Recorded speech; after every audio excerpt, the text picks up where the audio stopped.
Welcome back to the podcast. Today we've got Reece in, and we're going to actually go through Reece taking over the Kickstart program, which was big for me because I like to be in control of things. However, it got very, very big, very, very quickly, and I needed someone else to come in. And somehow Reece found the time to actually... This is a question that I wanted to ask you because I don't actually know the answer to this. How the fuck do you do everything? Do you know what? What does your week look like now? Now it looks like a fucking lot. No, it's to be fair, I mean, the one thing that I always wanted to have when I was growing my business was freedom with it. But I also wanted to have really high impact. Because I think the problem that kind of hits is you can have loads of freedom, but shit impact, or loads of impact and shit freedom. And I kind of wanted to look at it and go, right, surely there's traits of these two different types of people that you can almost merge together and have super high impact and super high freedom. So then the question I asked myself probably at the beginning of last year, so if you listen in 2023, the beginning of 2022, is how can I merge these two together? So I thought the first thing I need to do is stop being a bitch and delegate a little bit more, because I was almost doing the tasks of which I knew that I can give away. And that's not just within the business. And it sounds so fucking silly, but what I'd done was I almost looked at my time and what I would almost establish my hourly rate as. And then anything that I can delegate, which is less than an hour rate, I delegate. Cleaning my car, cleaning my house, all these kind of things. Like I was spending time washing my car. Then I thought to myself, that's an hour. If I can put that into the business, I can make X amount more. Right, let me delegate. I'm going to go get that person to wash my car for me. Cleaning my house. It took me 2 hours to get it up and down. Right, I could probably hire somebody else to do that for X amount. I can make this much more in my business, so I'm going to delegate that as well. So I think first thing... It's probably cost me a wedding ring at some point. You're fat then. No, it's true. Listen, it's a good symbiotic relationship. She cooks, she cleans, she looks after the dog, she goes to the post office when I need it. Like, honestly, to be fair, like, it's like having a PA. I can't wait to show my missus this podcast. She's going to kick me in the nuts. But yours still works though, doesn't she? She does. Yeah, she does. Is she a nurse?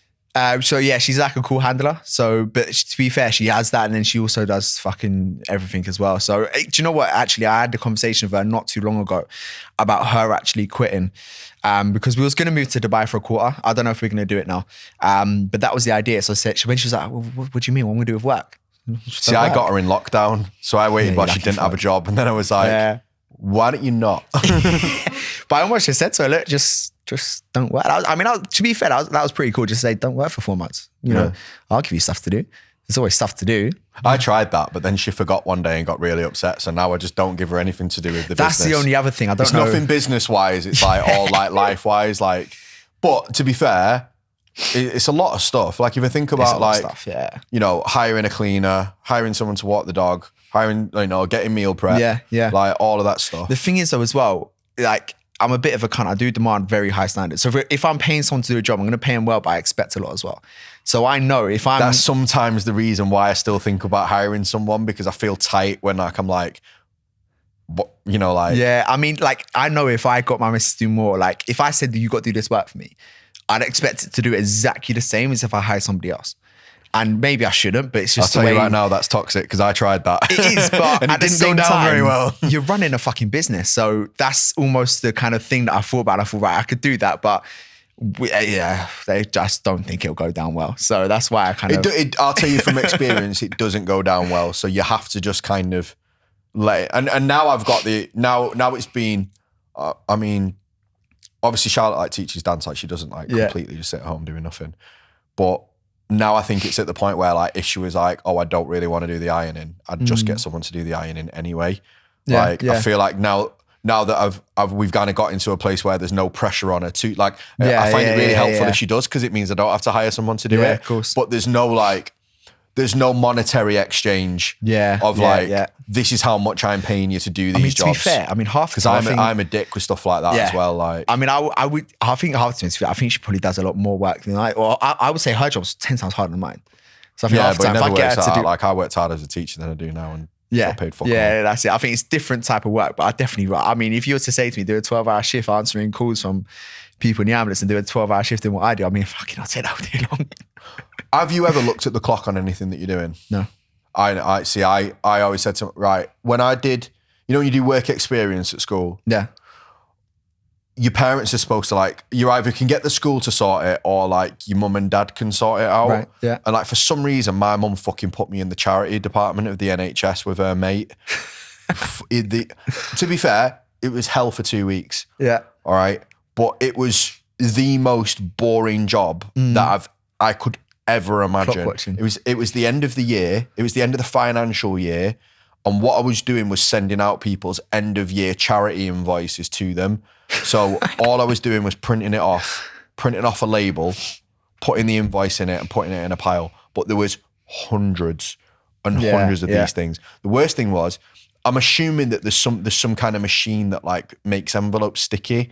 Right. Now, because like my mouth was like sandpaper, like licking all these envelopes. I was like, by the end of it, I was like, It was grim. And after that point, I was like, I will never, ever work in an office ever again. Yeah. And even when I was doing like chemistry at uni, I was like, oh my God, this feels like working in an office. Like I'm just doing paperwork.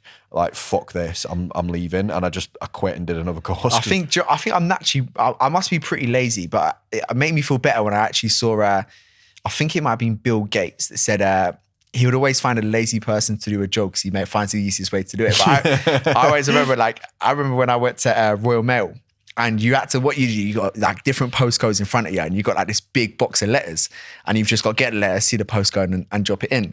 I thought, this is fucking boring. How can I make it fun? So I pulled out the box a little bit further away, and I just started free throwing them into each one. But honestly, Royal Mail, I had a great fucking time. I was buzzing for work. I thought, right, how many free throws can I get in here? I enjoyed lifeguarding, to be fair, until we got a new manager and we actually had to do the job. I enjoyed lifeguarding. We used to do lifeguarding to the point where it was like half an hour on, half an hour off.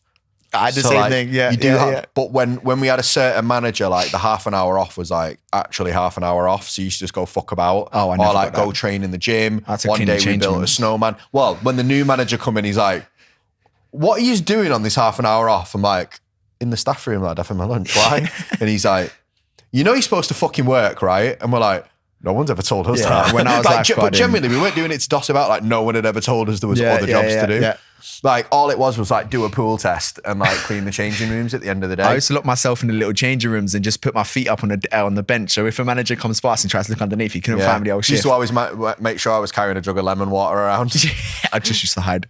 But it was I'd make up like stupid random jobs to do that. I was out back with John. We was just doing the garbage. Yeah. Who the fuck's John? I don't fucking know. the bloke that did the garbage. Does he not work here? If I say it with confidence, then I'll make sure he believes me. Yeah. I forgot where we were on that. Yeah, so back to the question. Finding the time. Yeah, I mean, the first thing then was delegate. And then the second thing I done was make sure the systems were in place that leverage my time. So for instance, instead of me spending all day long answering silly questions, my workouts moved to here. It's a problem, trainer advisor, or this workout, this gym's disabled this fucking piece of machine. I need to change it out. I don't need to do that. So I delegated that. I brought a success coach in and he can answer the questions. Anything that's strategy-wise or anything that's big changes or any reprogramming, I can take care of. But he can take care of that kind of stuff. I brought him on board. He's absolutely fucking brilliant, to be fair. And I mean, I think the biggest thing I was able to do was actually spend the time with the staff that I hired to make sure they were duplicates of me. I almost think they're better than me at what they do. Yeah, it should be if you've done it right. Yeah, exactly that. So the ones that I brought on board, they do what I would have done a lot better than I do, which means I don't have to fucking worry about it as much. So I think if I can look after them, make sure they're doing their job well, I've got less questions here. Obviously, the little things like getting the right VAs and stuff on board. So I obviously still do a lot of that myself, just purely because it's so valuable. So I have 6 hours a day in my account, but I also do an extra 90 minutes minimum myself. So that usually takes up a bit of time. But I mean, so I don't really get as many questions from clients. Check-ins, I personally don't think check-ins should be 15 minutes long. I know certain holistic coaches and stuff, it might be more mindset issues. It depends what you can get away with, doesn't it? Like, not what you can get away with, but what your clients need.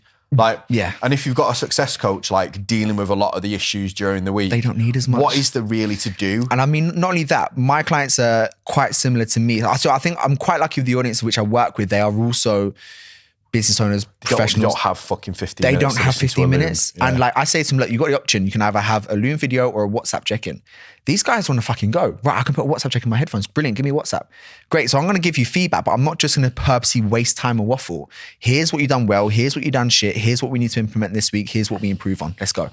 I think sometimes people do the Loom thing because other coaches do the Loom 100%, thing. 100%. And like, if a coach, like for me, if a coach sends me a Loom, I'm like, I'm fucking watching that. Oh, yeah, Like, absolutely. do you think I have 10 minutes? I just thing, skip to like- the end, like, so I can see. Absolutely. In fact, a lot of the time, I don't even watch it. I just check where the changes are in the program. Yeah. And not only that, like I've had a lot of clients I've worked with coaches before and go, the class coach had check-ins with 10 minutes. I like your check-ins, they're really short, but I know exactly what I've got to do.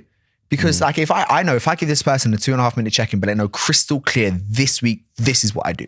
Yeah. Great. If I kind of hide that important information in 10 minutes of waffle and they go, so what actually do I do this week? Yeah, you don't get a prize for doing longer check-ins. You don't. do you? And I think that I would generally put down the level of the results that we get is due to how easy and digestible the information that our clients receive is.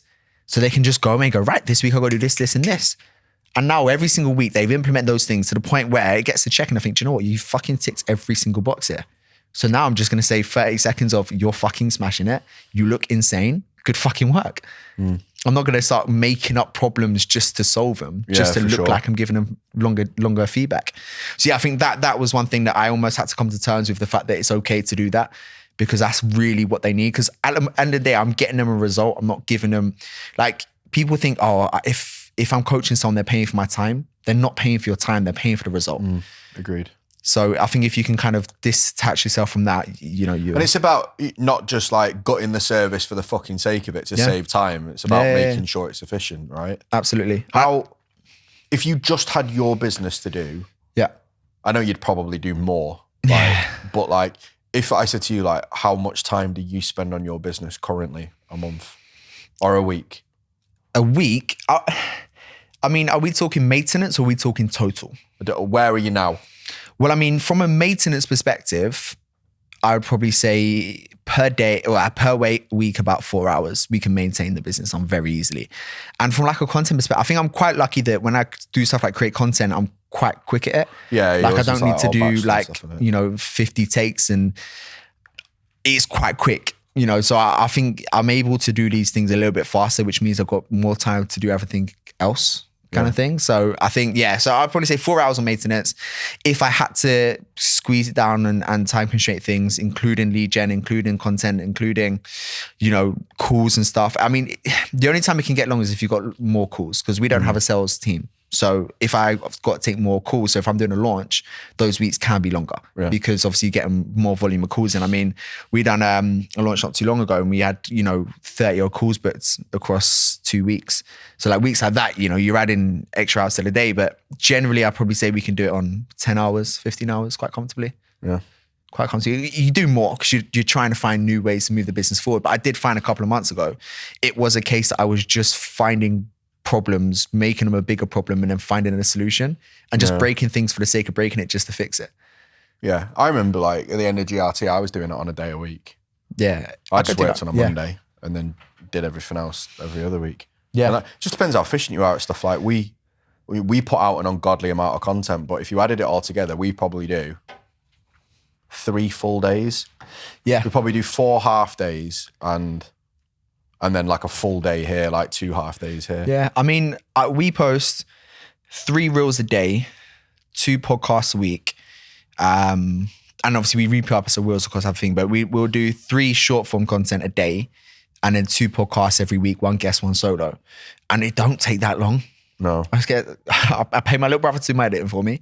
So he's fucking brilliant at it, to be fair. I showed him how to do it. So he does all that Just for the one me. that plays for Wimbledon. Yeah. He's going to quit doing that soon when his contract gets better. Very soon. But things with him, like... He's going to do the delegating thing and be like, hang on a minute, I can kick a ball for 90 minutes and I'm earning this. And Reece is making you work like a dog editing videos. He's literally... So he's obviously under 18s now. So obviously he's not on stupid pay, but for him, he was just when that kid turns 19 though, you're fucked. You're going to have to find a video. He's going to tell me to fuck off. But he was in full-time education and now he's just full-time football. Yeah. So he's got so many hours in a day where probably doing him a favour and stopping him being stupid. He likes to be creative. So I said, look, you know, if you want a bit of extra money in your pocket, you want to be creative, jump on board. Yeah. He's like, all right then. So yeah, he cracks on with that. So It's going to come back to you in a couple of weeks. Like course it yesterday's price is not today's price, Reece. yeah, I want 500 quid a reel. Fuck off. Yeah. Yeah, you can find someone else to do it at that point. Yeah, but no, I think it's just, and don't get me wrong, like that's how it is now. It's not like, I just built the business on 15 hours a week. Like there was weeks where it was relentless hours a week, fucking relentless. But I'm willing to do that. Like I think for me, if you're not willing to do that, but you want to grow a great business, you are absolutely fucked. Especially in the growth I think that's why phase. it's important to enjoy it though as well. Yeah. Because you will just put hours in, ungodly amounts of hours and not care about it as much. And I mean, not only that, I think I do a lot of things that I wouldn't consider work. Like sometimes if I'm replying to client WhatsApps, I don't consider it work as much I feel as like content days are my day off. Yeah, exactly. Even though they're not, they're a huge piece of work. I do think sometimes I maybe underestimate how much I do. Just purely because sometimes it just don't feel like work. Yeah. Like if I'm at a traffic light, I'm just quickly getting back to this and I don't really kind of consider it. Yeah, well, I'm talking about if I'm playing that Formula 1 game. But anyway. You're going to get grassed, you. Yeah. But yeah, no, I'd probably say 4 hours of maintenance, 15 overall. We can do it on. We do more because we're trying to find new things and ways to be creative. But I think we just have a smart approach to it, a smart and efficient approach. So tasks that might take some people 10 hours can usually take us 1 or 2 because we've got the right systems in place behind it. Yeah, for sure. And that's just a front-loaded time thing where you spent time building the systems to do it. Yeah, that's it. Yeah, that's exactly it. How's it been taking over Kickstart? Enjoyable. Because I mean, how's it felt to you? Because to me, it feels like really rapid. It's been very fucking fast. I mean, there's times where I look at my week on a Sunday and think, okay, this week's not too bad. Monday morning, fucking hell, 27 calls are being booked in. What the fuck? Yeah. So yeah, I mean, the growth is. So we're averaging for Kickstart. I think for the last 2 months we've done 40 sales. We've done 36 sales this month already, and it's a month of December. Yeah, I know. It's ridiculous. I know they have because I get their calls in. Because we've been having more no-shows and more cancellations than normal. I think just because of the time of year and people are obviously booking the call and then going out and buying all the Christmas presents and then realise they've got fucking no money left. So we're having more no-shows than normal. And I said to Vicky, how many have we sold this month? Because we've had up to date, what date is it? Say the 20th. I think we've had 69 or 70 calls booked. Mm-hmm. Yeah. But 15 no-shows or 15 reschedules or a combination of no-shows and reschedules. I think we've only actually had 2 or 3 no-shows, but I think we've had 10 plus reschedules. And I'm like, fuck me, this month's going to be dire. And then she was like, but we've made 36 sales though. And I was like, maybe not then. Hang on a minute. What date is it? And at the time, I think it was the 18th. And she was the 18th. And I was like, we've made 36 sales in 18 days. And she was like, yeah. Yeah, it's ridiculous. I think we're going to be all right. I think that's just a byproduct of the success of the program. The guys in there are fucking smashing it. It's almost too good. Yeah. I almost feel like taking bits away from it to cripple it a little bit. But I mean, in regards to your question, how I'm managing it, I mean, it's again, because I think the systems are so good, it's fucking easy to manage. Obviously I take their onboarding strategy call and then obviously they obviously get delegated to their coach and we manage it from there. But I think because of the education behind it so good, because of the system behind it so good, because of what they get behind it so good. Because of Joe, basically. It's fucking ridiculous. But because of that, they're able to just crack on. They're able to smash it. So Kickstart, I think it was almost like when we launched the CEO program, which is our flagship program, 5K to whatever fucking money you want to make. How big of a problem do you want? Yeah. Kickstart was almost like we launched it based off that with all the same systems, but we're like, right, what was clunky with that? What's taking all the time? Where's the time sink? Where are the issues? Because with a kind of a 5K business, they've got money.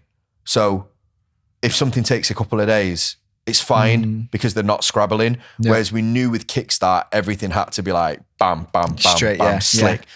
Money had to be coming through the door straight away because we knew people were going to sign up not in the best financial position. Yeah, absolutely. We were we vet CEO quite heavily. Mm-hmm. Even the upselling to CEO from Kickstart, it's you must be onto your 3rd month of 5K or above.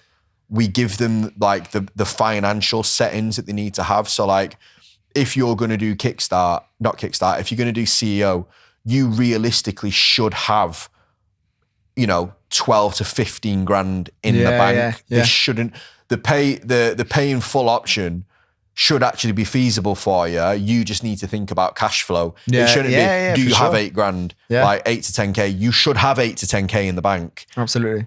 So like, but with Kickstart, we knew that wasn't going to be the case. Like we knew people were going to come in like, here's my last pennies. Let's go. Yeah. Absolutely. This has to work. Yeah. So we knew it had to be really, really slick and really straight to the point. So, but obviously then we replicated the same systems with CEO, took out the bits that, you know, are high value, but not necessary for Kickstart. Like we don't need to audit the whole sales process. No. We know it's probably going to be shit. We don't need to audit the whole lead gen process. Too much about lead we know you're probably not doing any. Yeah. You don't need a specific content plan. You need to post a couple of times a day. So it has to be almost, here's the stuff, go and do it, implement, then come to us if there's any issues. Right, we're going to go through, because there's nothing to fine tooth pick. No. In CEO, they've done things already. So it's like, right, let's see what you've done. Let's see what you've already got in place. Let's see what's working. And I think sometimes with CEO as well, it's almost looking at going, what are the bad habits and the bad things that actually eating us away? Which corners have you ran yourself into? How do we reverse you out of those? A lot of people come in, sometimes they are like a blank canvas and you think, fucking, you're going to make so much money. Easier. I think it's much easier because I think a lot of people come to us in CEO. I think, the guys that come up from Kickstart just fucking breeze it and go to the moon. People like Paddy, Dara. Sorry, Paddy didn't even do Kickstart. Paddy came in straight on CEO, but he was going to do Kickstart. And we were like, mate, you can't do jump straight up. Barry, Dara. Who else has come up from Kickstart? My mind's gone blank. But the ones that have, there's quite a few. Quinn.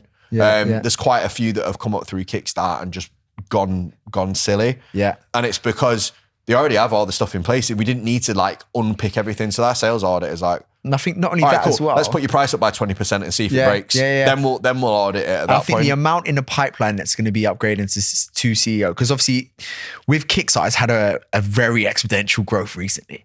So a lot of people haven't So basically we had it as a behind the curtain downsell at first. If you're listening to this, like we used to do it like people would want to do CEO and we'd be like, mate, you're not close. Like this is going to put you in a really poor financial position to the point where you're going to default payment. You're going to do a payment plan because you don't have enough to pay for it, and you're going to default payment too. So realistically, you know, we're doing you a favor and us a favor. Like we don't want to chase you for payments. We don't even want to have that conversation because it's not nice. How about you do this? We'll give you a condensed version of the program with only the things that you need to focus on to get to X. And originally we didn't have a one-to-one coach in it. It was just kind of you work through it at your own pace. And then we added in, I just don't like it. It gives me jitters like having people in a group program because we all know that the percentage of success rate if it's a group program goes down. Not at all, and certain people will be like, you know what, for the price I'm charging, I'm happy with that. I personally would rather charge more and give people what they need rather than be like, here's a low ticket program. I hope you do all right. Yeah, it's the same way you got a low ticket fitness coaching. It's exactly the same thing in regards to you're probably not going to get the result. So when we realized that we had the coaching staff in it to able to do the one-to-one coaching, it was like, okay, we can launch this. Basically what happened was we grew that quickly that a lot of the coaches that are doing 5 to 6K consistently are either in other programs already or we've already signed them up. So we got to a point where we're like, there's not that many coaches around the 6-figure mark in the UK for us to really get this to where we want it to. We're going to have to build a scaffold program. Because what we actually found was a lot of people were getting tied into like long-term programs, like 12-month programs. And then we're actually like getting 5K and then going, I want to do CEO. And you're like, all right. And then they go, but I've got another 9 months left to run on this first contract that I already signed. And we're like, well, we don't really like, we don't chase people for contracts. And then they're like, oh yeah, but they said they're going to. And I'm like, well, they're not. It's hard to tell people that. So like, that was a problem that we found. So we thought, right, why don't we launch a program that is the length of time it takes to do it if you're quite slow. Let people upgrade early if they want. Like allow people some flexibility with it. And it just went fucking mad. And initially it was a behind the scenes downsell. I think we started launching it properly in October. And it's on what now, 150? We've signed up 100 people since October and November and half of December. We've added 100 clients to it. Total numbers now is like 130 odd? 137. 137, yeah. That was. Which is not, and there's about 10 deposits ready to start in January. So it's actually going to be probably really close to 150. And if you almost look at like which I know you're really giddy about. Yeah, get over. Because your contract's weighted towards that 150. Yeah, exactly that. I was thinking as soon as you get 5 off, I'm going to sign up 5 times. I'll pay it. Yeah, go on. It works out profitable for me. Massively. But no, but I think obviously with the kind of credentials we look for to go, you need 5K consistent months, 3 months in a row to upsell to CEO. A lot of them are not even 3 months into the program. So and a lot of them have like 1 5K, 2 5Ks. It's like, there's going to be a lot of people going, right, I'm raising my hand for CEO. Yeah. Because I've fucking done the first 3 months. I think in the new year, it's going to explode. Yeah, I mean, because the hit rate of us getting people to 5K is almost sickening how easy it is. Oh my God, it's a piece of piss. And half the time what I find is actually telling people you need to do less. Yeah. Like I feel like I've jumped so on so they're many the calls. people that we do.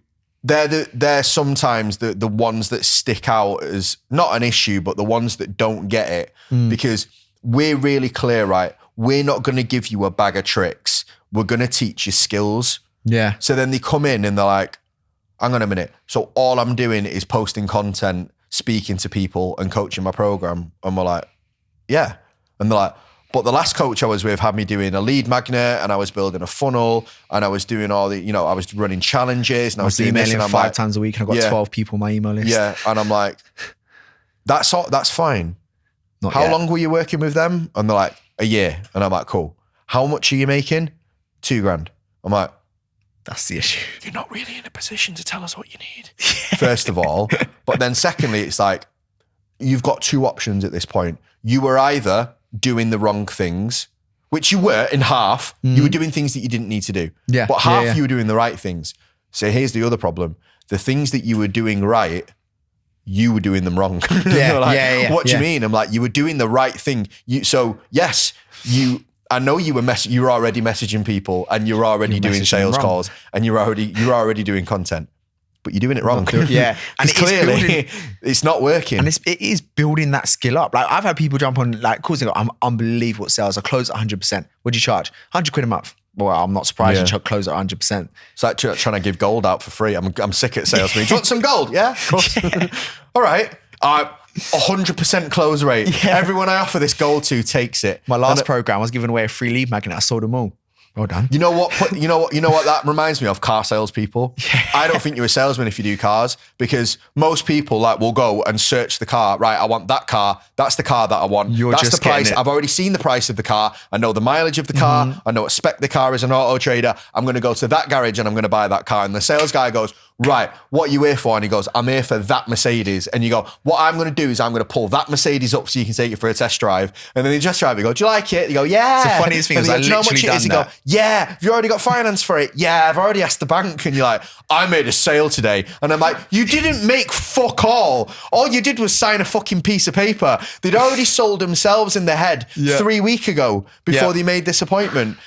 You know what a salesman is? You come in for a micro and you leave with a cash guy fully loaded. That's a salesman. You don't want that car, you want this car. It's funny because I literally went through that's doing gonna cost you a fortune last week. Right? That car's going to break. The tyres are shit. It's not very good in the winter. Have you seen the cash cars?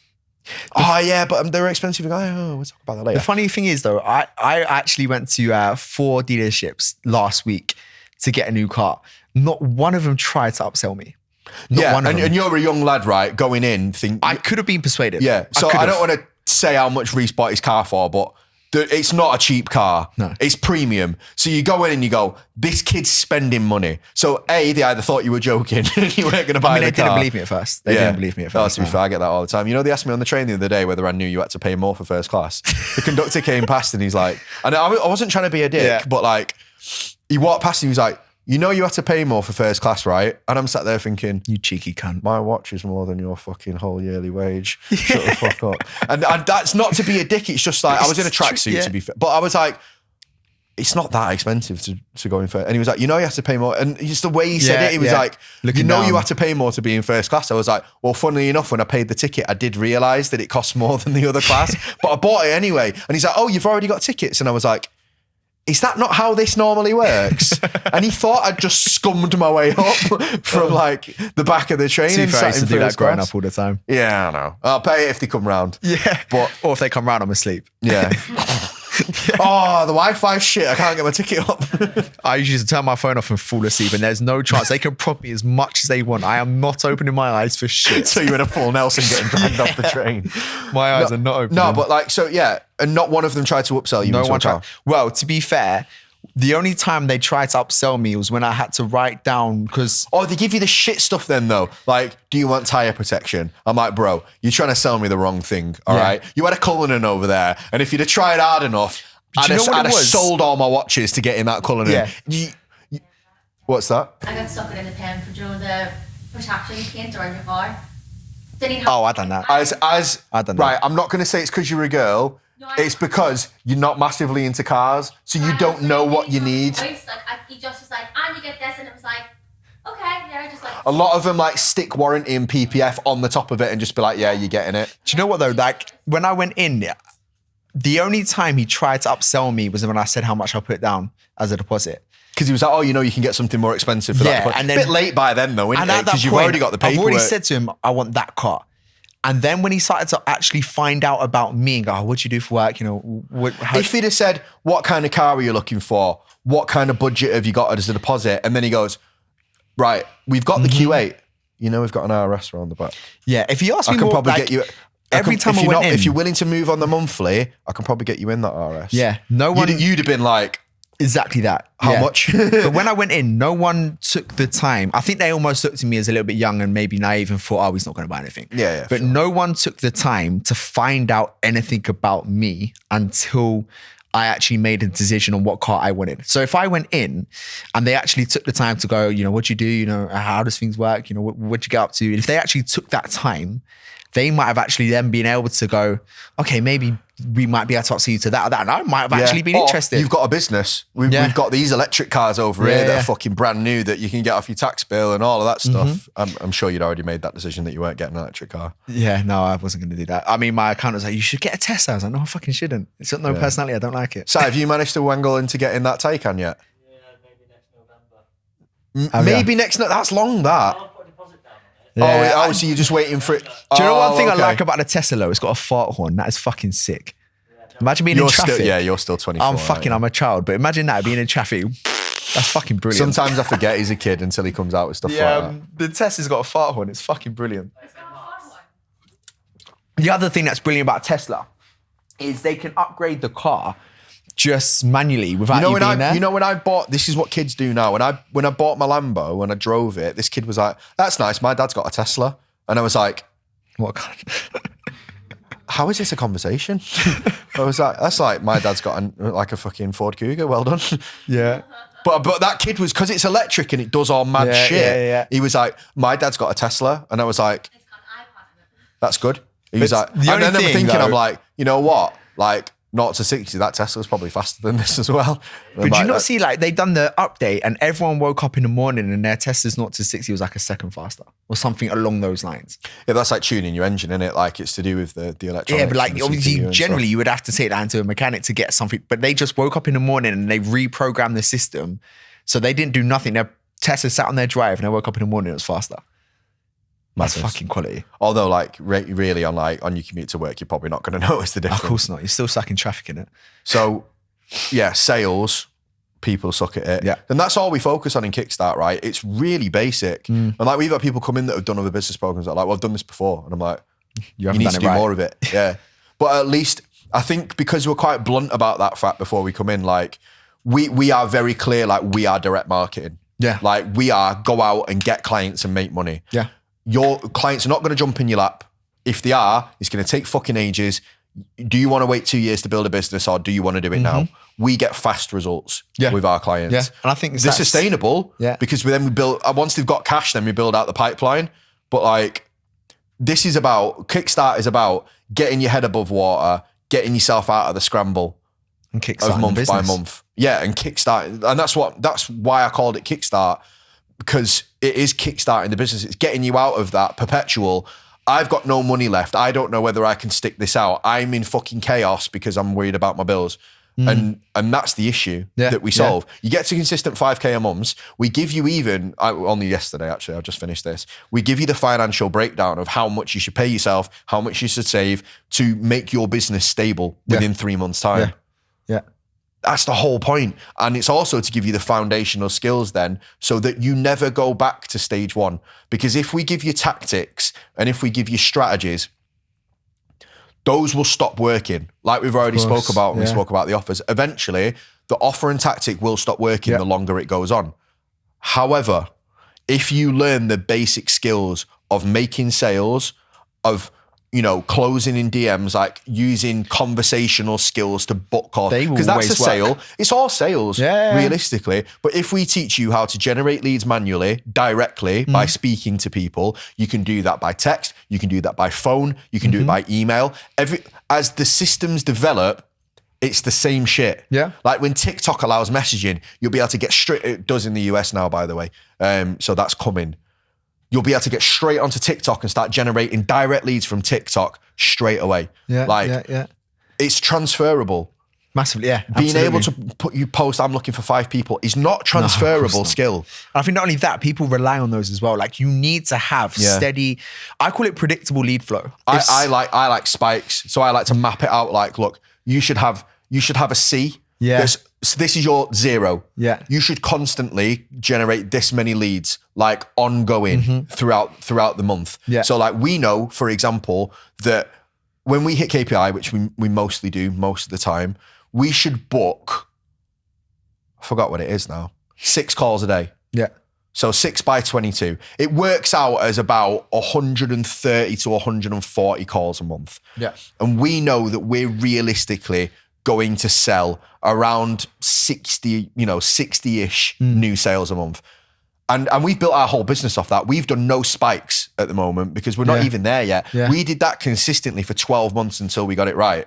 Yeah. Now that's took us to multiple millions just on that. But that's what we try and build with coaches first. It's that consistent, ongoing clockwork lead gen. Clockwork. Then when you've got that right, then every 4 weeks or every 6 weeks, you can add a spike, which you should aim to double. That's it. I don't think you should launch unless you've got predictable lead flow. No. Because it's not going to work. And you're just going to piss yourself you off. end up with a feast and famine thing. Yeah, absolutely. But I think if you can't just generate leads from direct marketing, because all it is, like you get a launch and it is a spike, but don't get me wrong. The spike should be on top of comfy. Yeah. It shouldn't be taking you from 0 to comfy. It should be taking you from comfy to, oh my God, I've got too much money. Yeah. Which is what all the ones that had a good launch, like Elise was already signing up clients left, right, and centre. Yeah. Look at all the ones that had incredible launches. They were doing incredible anyway. They all had great lead flow to begin with. And what this did is it targeted that 20 or 30% that weren't quite ready to buy and went, nope, you're ready now. Yeah, get across the wall. And I think not only that, not all launches work. So you're going to do launches in your time that are shit. I said this to Tom. We ran a challenge with Tom. We kept it small, like to try and get the conversion as high as possible. He had 30 people on it. He signed up 3. Yeah, it happens. We wanted more. Yeah. We were hoping by keeping it capped and making people pay for it, which they did. They had a £19 donation to Diabetes UK. Yeah. We kept it small. We were hoping. And what I said to him was, okay, what do you think the issue is? Do you think it's a strategy issue? Do you think it doesn't work very well for your audience? Or do you think it's a practice issue? And he's like, nah, you know what? Like there were things that we could have done better in there. And I think that actually, we could get it up to converting 15 or 16 people with time. Yeah. I was like, cool, let's run it 3 more times this quarter before we make a decision on whether we're going to continue with it or not. Yeah. If you don't have consistent lead flow in the business, you are never, ever going to give something a 3-month run. No. But that's what people do. They go, oh, well, it's not worked. And I'm going to go, all right, cool. That's because lots of things don't work the first time you do it. It's called getting better at it and practicing and honing it down. Yeah. I've launched stuff that's fucking flopped. Yeah. And then I've gone, you know what? I fucked that up. Second time, we're going to do this. Third time. And we're going to start adding these spike things in now over the next 12 months. And I said to you, didn't I? Listen, we're going to run them for the first 6 months and then assess. Before we make any decisions on whether we scale it or whether we do whatever, we're going to try for 6 months of just do it, see whether we like it, see whether it fits, see whether we think it can be improved. Next thing. Yeah. And we'll do a selection and then we'll hone it down. So we're thinking about 6 months before we even get stuff right. Yeah. Yeah, exactly that. But we can do that because I know we're going to make 60 sales a month anyway. And you got predictable lead flow. Like, I mean, I've probably done about 50 launches and I'll say only 15's actually blown up. Yeah.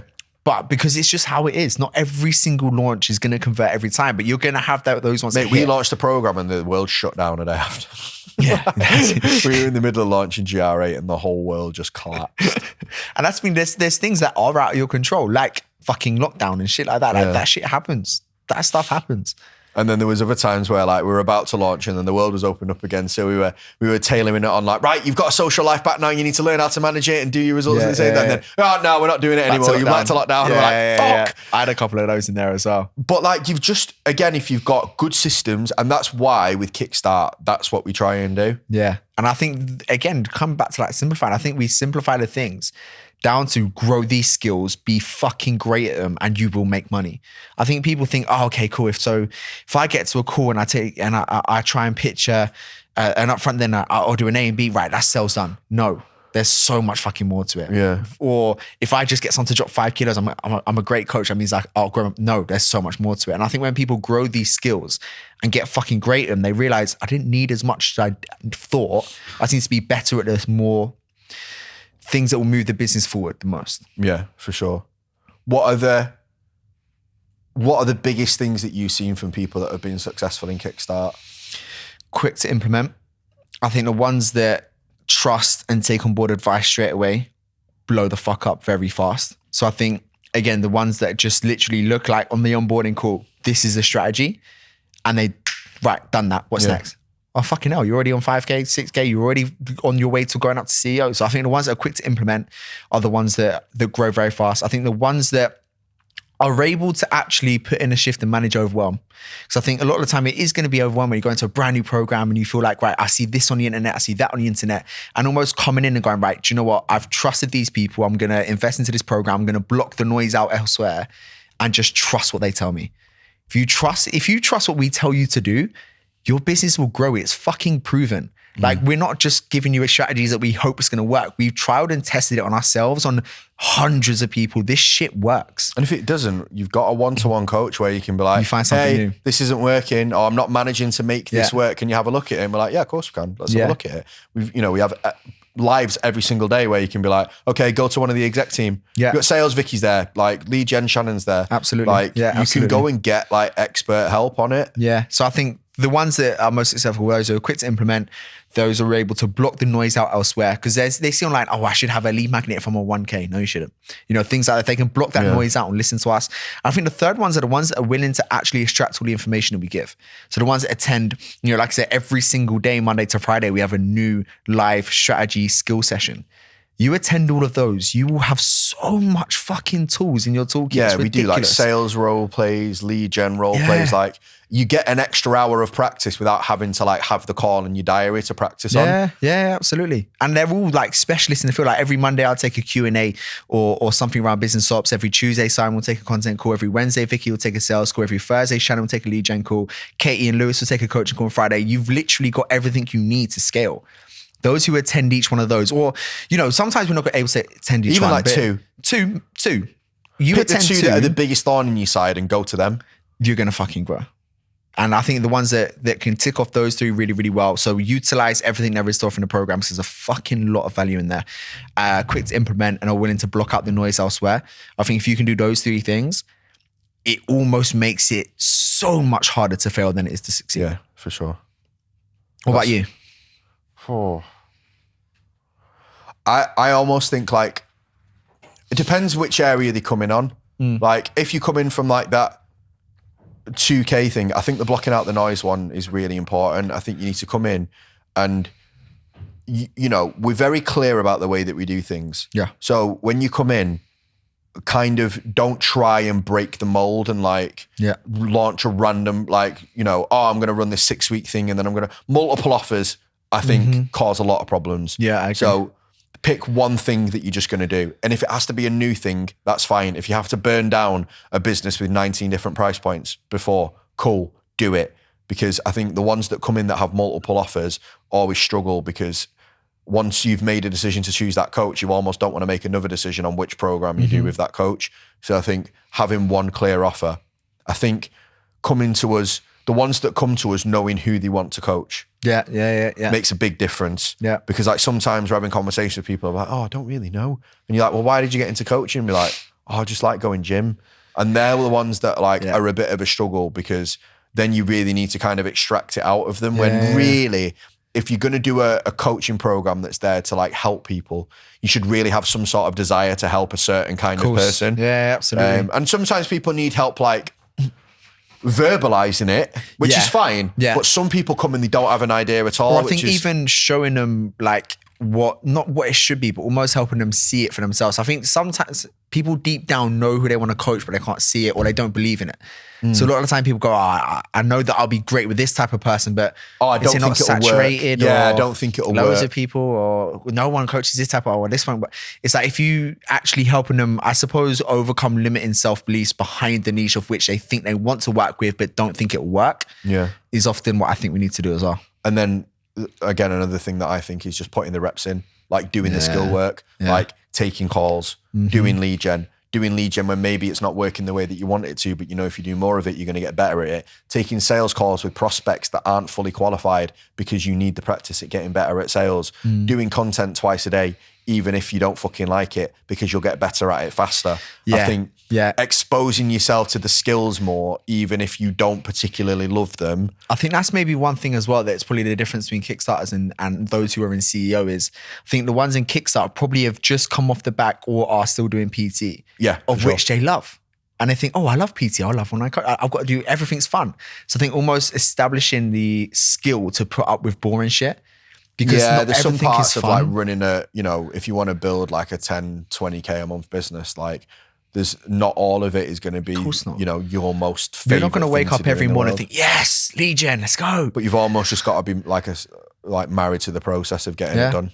Yeah, absolutely. And I think obviously just them being able to be willing to do the things that they think, oh, can't be asked to do that today. So I think almost just actually being able to self-motivate themselves enough to grow a business. Yeah, for sure. And I think when they're actually surrounded, because the one thing I like about the Kickstarter community as well as the CEO or the whole thing in general is the community is fucking strong. And I think people take just as much value from each other as they do from us. Yeah. You know, you get people posting in their strategies or their wins or their things that are working. I think they take so much value from that. And I think they're able to motivate. Peer learning is massive in a learning environment. Huge. And I've been in a lot of programs. I've actually told a lot of people, if you come in and you just sit yourself inside the Facebook group and do fuck all else, you'll do well. There's a lot of just that in alone, there's a lot of fucking value there. Yeah, for sure. So I think those who are actually utilizing the people around them as well, I find not only is it self-motivate them as well, having their peers thriving, but for them to actually extract the knowledge from there as well, it's fucking massive. Yeah. Thank you very much for that. Hopefully that gives you an insight into the kind of the work that Reece has done with the Kickstart program. It's been incredible. If you are a coach that's doing 1,500, 2K a month, either online or in person, you know, the Kickstart program is probably the best place for you to start. What I'll do, I'll put a link below to our like information page about Kickstart so you can find out a little bit more about it if you're interested.